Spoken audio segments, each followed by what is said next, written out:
সুপ্রিয় শিক্ষার্থীবৃন্দ, আসসালামু আলাইকুম।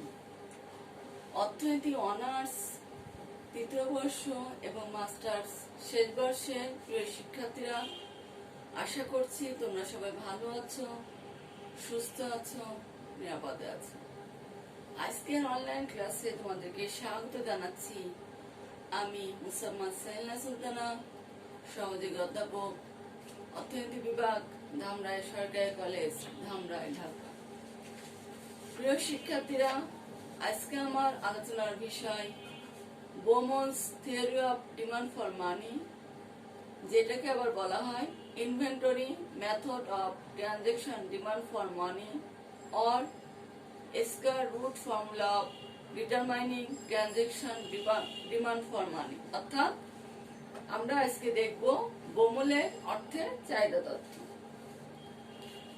বিখ্যাত অর্থনীতিবিদ অধ্যাপক বোমল অর্থের লেনদেন চাহিদার কাম্য পরিমাণ নির্ধারণে যে পদ্ধতি ব্যাখ্যা করেন সামষ্টিক অর্থনীতিতে, তা লেনদেন চাহিদার ইনভেন্টরি পদ্ধতি নামে পরিচিত।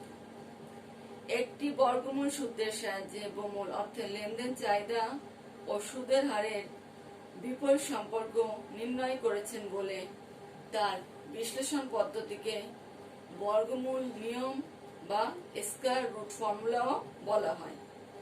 প্রিয় শিক্ষার্থীরা, আমরা দেখেছি কেইন্সের মতে অর্থের লেনদেন চাহিদা আয়ের উপর নির্ভরশীল এবং সুদের হারের সাথে লেনদেন চাহিদার সম্পর্ক অস্থিতিস্থাপক, অর্থাৎ আয়ের পরিবর্তনের সাথে সাথে লেনদেন চাহিদার পরিবর্তন হয়। কিন্তু কেইন্সের মতে সুদের হারের পরিবর্তনের সাথে লেনদেন চাহিদার কোনো পরিবর্তন হয় না। কিন্তু বোমল 1952 সালে এবং পরবর্তীতে টোবিন 1956 সালে মত প্রকাশ করেন যে অর্থের লেনদেন চাহিদা সুদের হারের সঙ্গে স্থিতিস্থাপক, অর্থাৎ সুদের হারের সঙ্গে তা পরিবর্তনশীল। বোমলের তত্ত্বটি লেনদেন চাহিদার ইনভেন্টরি পদ্ধতি নামে পরিচিত। ইনভেন্টরি দ্বারা বাড়তি মজুদ বোঝানো হয়। ব্যবসায় বাড়তি মজুদ নিয়ন্ত্রণের জন্য এবং বিনিময় সুবিধার জন্য অর্থের বাড়তি মজুদের চাহিদা দেখা দেয়। এর ফলে ফার্ম বা ব্যক্তির লক্ষ্য হলো ন্যূনতম ব্যয়ে কাম্য ইনভেন্টরি অর্থের পরিমাণ নির্ধারণ তথা লেনদেন বাবদ কাম্য অর্থের চাহিদা নির্ধারণ। অর্থাৎ ফার্ম বা ব্যক্তির মূল লক্ষ্য হচ্ছে ন্যূনতম ব্যয়ে লেনদেন বাবদ কাম্য অর্থের চাহিদা নির্ধারণ। এই সম্পর্ক বিশ্লেষণই হচ্ছে বোমলের তত্ত্বের মূল বিষয়। অর্থনীতি প্রতিটি তথ্য কতগুলো অনুমিত শর্তের উপর ভিত্তি করে ব্যাখ্যা করা হয়। বোমলের তথ্যের কতগুলো অনুমিত শর্ত রয়েছে। 1 নম্বর, মোট লেনদেন সম্পর্কে ব্যক্তি বা ফার্মের পরিপূর্ণ ধারণা আছে। 2, লেনদেনের প্রবাহ ক্রমচলমান বা অবিচ্ছিন্ন, অর্থাৎ লেনদেনের প্রবাহ হচ্ছে একটা কন্টিনিউয়াস প্রসেস। লেনদেন সম্পর্কিত অর্থের চাহিদার উপর সম্পূর্ণ নজর দেওয়ার জন্য সতর্কতা উদ্দেশ্যে ও ফটকা উদ্দেশ্যে অর্থের চাহিদাকে আলোচনার বাইরে রাখা হয়। 4 নম্বর হচ্ছে সময় হিসেবে একটি বছর বিবেচ্য, একটি মাস বা 4 সপ্তাহ বিবেচনা করা যেতে পারে। 5 নম্বর, ব্যক্তি বা ফার্ম তার লেনদেনের প্রয়োজনে বন্ড ভাঙিয়ে নগদ অর্থ সরবরাহ করে। এই শর্তের উপর ভিত্তি করে বোমলের অর্থের লেনদেন চাহিদা বিশ্লেষণ করা হয়। বোমলের মতে ব্যক্তি বা ফার্ম একই সাথে 3টি ভূমিকা পালন করে, যথা লেনদেনকারী, বিনিয়োগকারী, ফটকা কারবারি। লেনদেনকারী অর্থ হচ্ছে ট্রানজেক্টর, বিনিয়োগকারী ইনভেস্টর এবং ফটকা কারবারি স্পেকুলেটর। আলোচনার সুবিধার্থে ব্যক্তি বা ফার্ম তথা টিস, এখানে ব্যক্তি বা ফার্মকে টিস নামে অভিহিত করা হচ্ছে, যে হচ্ছে একই সাথে ট্রানজেক্টর, ইনভেস্টর এবং স্পেকুলেটর। টিস তার সম্পদকে 2 ভাবে রাখতে পারে, 1 নগদ অর্থ রূপে, 2 বন্ড আকারে। আমরা যদি নগদ অর্থ হাতে রাখি সেক্ষেত্রে আমরা নগদ অর্থের উপর কোনো সুদ বা আয় পাবো না। অর্থাৎ নগদ অর্থ রূপে অর্থ হাতে রাখলে তার উপর কোনো সুদ বা আয় থেকে বঞ্চিত হতে হয় বা সুদ বা আয় পাওয়া যায় না। তবে বন্ড আকারে সম্পদ রাখলে তা থেকে আয় বা সুদ প্রাপ্তির নিশ্চয়তা আছে। ব্যক্তি বা টিস বন্ড ভাঙিয়ে প্রয়োজনীয় নগদ অর্থ সংগ্রহ করতে পারে। মূলত এই শর্তের উপর ভিত্তি করে গোমন তার অর্থের চাহিদা তথ্য প্রতিষ্ঠা করেন। অর্থাৎ ব্যক্তি তার পছন্দ মতো বন্ড ভাঙিয়ে নগদ অর্থ সংগ্রহ করতে পারে। এই শর্তের উপর ভিত্তি করে গোমন তার অর্থের চাহিদা তথ্য প্রতিষ্ঠা করেন। ব্যক্তি বা ফার্ম কোনো নগদ অর্থ অনুমিত শর্তের উপর ভিত্তি করে বলা যায় যে ব্যক্তি বা ফার্ম কোনো নগদ অর্থ হাতে রাখে না, বরং তার সমস্ত সম্পদ বন্ডে রাখে। অর্থাৎ আমরা যে অনুমতি শর্তগুলো ধরে নিলাম তার ভিত্তিতে কোনো ব্যক্তি বা টিস তার কোনো নগদ অর্থ হাতে রাখে না, তার সমস্ত সম্পদ সে কি করে বন্ডের আকারে রাখে। যদি ব্যক্তির মোট সম্পদ ওয়াই হয়, নির্দিষ্ট সময়ে এমটি পরিমাণ নগদ অর্থ হাতে ধরে রাখার প্রয়োজন হয়, তাহলে বছরের শুরুতে নগদ অর্থ হাতে থাকে এমটি ইকুয়াল টু ওয়াই পরিমাণ সম্পদ এবং বন্ডে থাকে 0 পরিমাণ সম্পদ। অর্থাৎ ব্যক্তির যদি মোট সম্পদ ওয়াই হয় সেক্ষেত্রে এবং ব্যক্তি যদি বছরে একবার বন্ড ভাঙায়, তাহলে বছরের শুরুতে ব্যক্তির নগদ অর্থ হাতে থাকে এমটি ইকুয়াল টু ওয়াই পরিমাণ। অর্থাৎ ব্যক্তি যদি বছরে একবার বন্ড ভাঙায় সেক্ষেত্রে বছরের শুরুতে তার নগদ অর্থ হাতে থাকে এমটি ইকুয়াল টু ওয়াই পরিমাণ এবং বন্ডে থাকে 0 পরিমাণ সম্পদ। এখানে ব্যক্তি বা টিস বছরে একবার, 2 বার কিংবা 3 বার বন্ড ভাঙিয়ে নগদ অর্থ সংগ্রহ করতে পারে। বছরে যদি 2 বার বন্ড ভাঙানো হয় তাহলে বছরের শুরুতে নগদ অর্থ হাতে থাকে MT equal to Y by 2 এবং বন্ডে থাকে ওয়াই বাই 2 পরিমাণ সম্পদ এবং বছর শেষে বন্ডে থাকে 0 পরিমাণ সম্পদ। তাহলে ব্যক্তি যদি বছরে 2 বার বন্ড ভাঙায় তাহলে বছরের শুরুতে নগদ অর্থ হাতে থাকে MT equal to Y by 2 এবং বন্ডে থাকে ওয়াই বাই 2 এবং বছর শেষে থাকে বন্ডে থাকে 0 পরিমাণ সম্পদ। একইভাবে ব্যক্তি যদি বছরে 3 বার বন্ড ভাঙায় সেক্ষেত্রে বছরের শুরুতে নগদ অর্থ থাকে MT equal to Y by 3 এবং বন্ডে থাকে অবশিষ্ট 2y বাই 3। দ্বিতীয় ভাগে হাতে নগদ অর্থ থাকে MT equal to Y by 3 এবং বন্ডে অবশিষ্ট থাকে ওয়াই বাই 3। তৃতীয় ভাগে MT equal to Y by 3 অর্থ উত্তোলন করা হলে বছর শেষে বন্ডে থাকবে 0 পরিমাণ সম্পদ। এভাবে ব্যক্তি বা ফার্ম সারা বছর লেনদেনের জন্য বন্ড ভাঙিয়ে নগদ অর্থ উত্তোলন করে। এখন বন্ড ভাঙিয়ে নগদ অর্থ উত্তোলন করার জন্য সম্পদের মালিক বা টিসকে যে ব্যয়ভার বহন করতে হয় তা 2 ভাগে বিভক্ত। একটা হচ্ছে সুযোগ ব্যয় আর একটা হচ্ছে সুদ ছাড়া অন্যান্য ব্যয়।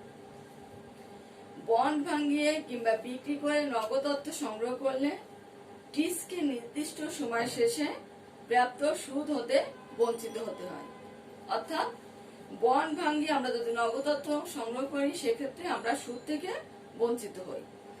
এরূপ সুদ বঞ্চিত হওয়াকে নগদ অর্থ সংগ্রহের সুযোগ ব্যয় বলা হয়। দ্বিতীয়ত বন্ড ভাঙিয়ে নগদ টাকা রূপান্তরের জন্য বেশ কিছু খরচ বহন করতে হয়, যেমন স্ট্যাম্প ও যাতায়াত খরচ, দালালি ফি এবং সময়ও ব্যয় করতে হয়। এসব ব্যয়কে নগদ অর্থ সংগ্রহের সুদবিহীন অন্যান্য ব্যয় বলা হয়।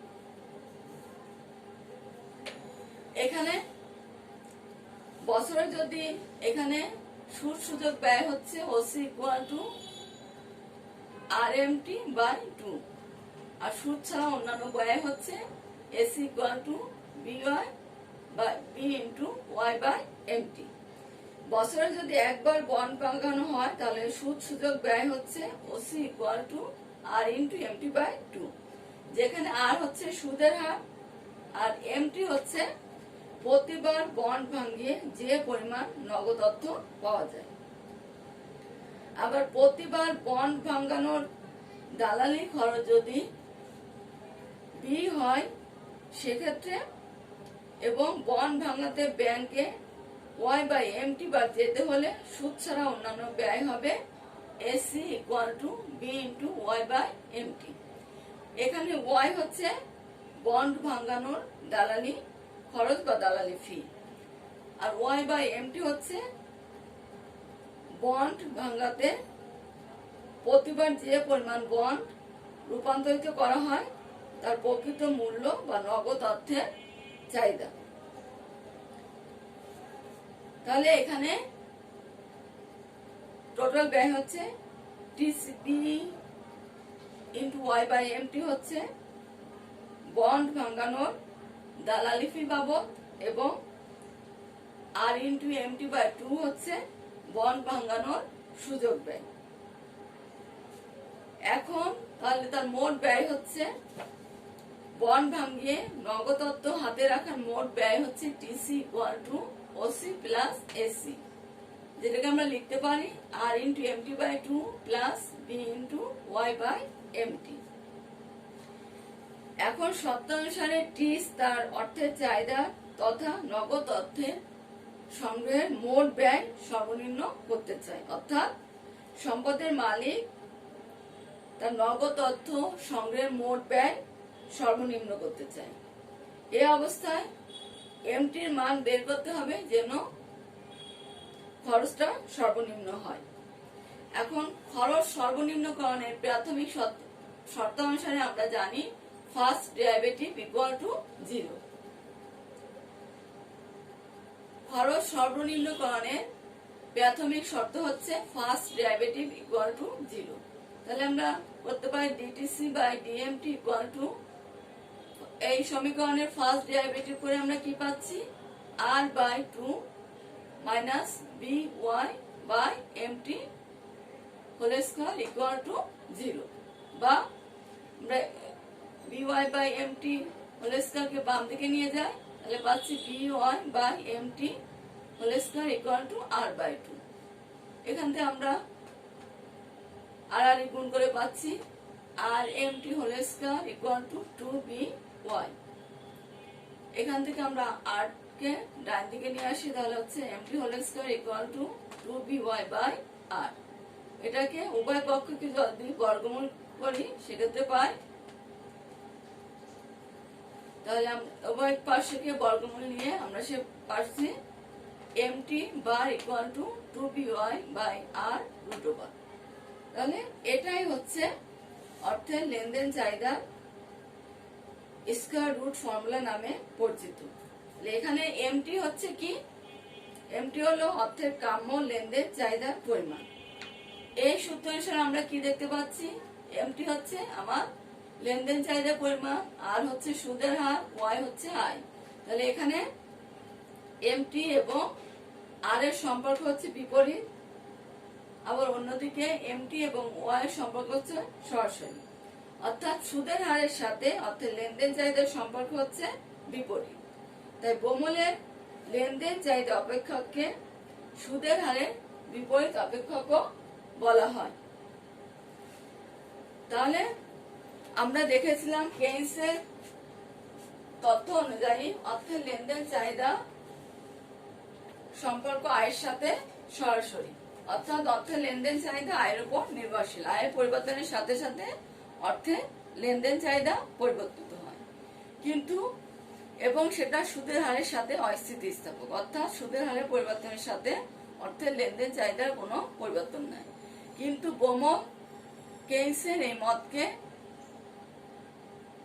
মতের বিপক্ষে যে উনি বলেন যে অর্থের লেনদেনের চাহিদার সম্পর্ক সুদের হারের সাথে স্থিতিস্থাপক, অর্থাৎ সুদের হারের সাথে সাথে অর্থের পরিবর্তনের সাথে সাথে অর্থের লেনদেন চাহিদারও পরিবর্তন হয় এবং এই সম্পর্কটা হচ্ছে বিপরীত। সুদের হারের সাথে অর্থের লেনদেন চাহিদার সম্পর্ক হচ্ছে বিপরীত এবং আয়ের সাথে অর্থের লেনদেন চাহিদার সম্পর্ক হচ্ছে সরাসরি। বোমলের এই অর্থের লেনদেন চাহিদার তথ্যটিরও কিছু সমালোচনা রয়েছে। 1 নম্বর হচ্ছে বোমলের তথ্যে অর্থের লেনদেন চাহিদাকে অর্থের মোট চাহিদা হিসেবে বিবেচনা করা হয়েছে, কিন্তু প্রকৃতপক্ষে আমরা কি জানি, লেনদেন চাহিদা ছাড়াও অর্থের চাহিদা রয়েছে। যেমন মানুষ সতর্কতা হিসেবে অর্থের চাহিদা করে, আবার সফটওয়্যার কারবারের উদ্দেশ্য অর্থের চাহিদা করে, কিন্তু এগুলো বোমলের তথ্যে বিবেচিত হয়নি। 2 নম্বর, বোমল তার বিশ্লেষণে অনিশ্চয়তা ও ঝুঁকির মতো দুটি গুরুত্বপূর্ণ উপাদানকে উপেক্ষা করেছে, কিন্তু নগদ অর্থ হাতে রাখা এবং বন্ড আকারে সম্পদ ধরে রাখা উভয় ক্ষেত্রে ব্যক্তি বা সম্পদের মালিক বা টিসকে কিছুটা অনিশ্চয়তা ও ঝুঁকির সম্মুখীন হতে হয়, যেটা বোমলের তথ্যে আলোচিত হয়নি।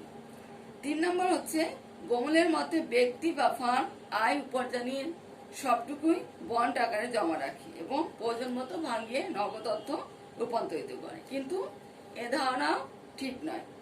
4 নম্বর, বোমলের তত্ত্বে অর্থের চাহিদা নির্ধারক হিসাবে আয় বন্টনের মতো গুরুত্বপূর্ণ একটি উপাদান বিবেচিত হয়নি। আয় বন্টনে বৈষম্য বেশি থাকলে অর্থের লেনদেন চাহিদা কমে, আবার আয় বন্টনে বৈষম্য কম থাকলে অর্থের লেনদেন চাহিদা বাড়ে। তাছাড়া দাম স্তর, প্রত্যাশা, ভোগ প্রবণতা, অভ্যাস, অর্থ বাজারের প্রকৃতি ইত্যাদি বিষয়গুলো বোমলের তথ্যে অর্থের চাহিদা নির্ধারক হিসাবে আলোচিত হয়নি। 5 নম্বর, সর্বোপরি বোমল অর্থের লেনদেন চাহিদার প্রয়োজনীয়তাকে সংকুচিত করেছে, কারণ ব্যক্তি বা ফার্ম শুধু ইনভেন্টরি বজায় রাখার জন্যই নগদ অর্থের প্রয়োজনীয়তা অনুভব করে না, বরং এর বাইরেও নগদ অর্থের প্রয়োজনীয়তা অনুভব করে। এই সকল সমালোচনা সত্ত্বেও সামষ্টিক অর্থনীতিতে অর্থের চাহিদা নির্ধারণে বোমলের অর্থের লেনদেন চাহিদা তথ্য বা ইনভেন্টরি পদ্ধতি বা বর্গমূল নির্ণয় পদ্ধতিও একটি গুরুত্বপূর্ণ ভূমিকা পালন করে।